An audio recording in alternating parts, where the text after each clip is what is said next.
Hello everyone! Hi Kuya Carlo! How are you? Musta na kayong lahat? Kumain na ba kayo? So eat first salad. I give you hack so that your body will be boost your immune system. And the protein and high fat, it's help our body muscle blocks and amino acid and fatty acid. This is the boost energy to give our muscle blocks, no? Kaya yung exercise, need natin yon para lumakas yung katawan natin, pagtanda natin. Yan, kahit itong mga bag na to, ginagawa ko tong exercise sa bicep ko para lumakas, no? Kailangan yan tumigas habang tumatanda tayo, we need that. Okay, I miss you all.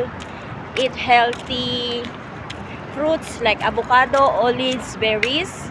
Pag may budget, yan.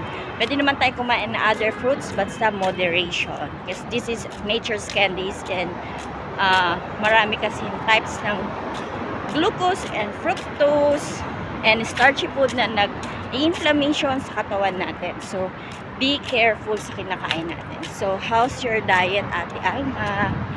Get well soon, everybody. Tatay, I love you so much. Kuya Jojo. Take care our family and I love you all. Bye-bye. Pasok na ako.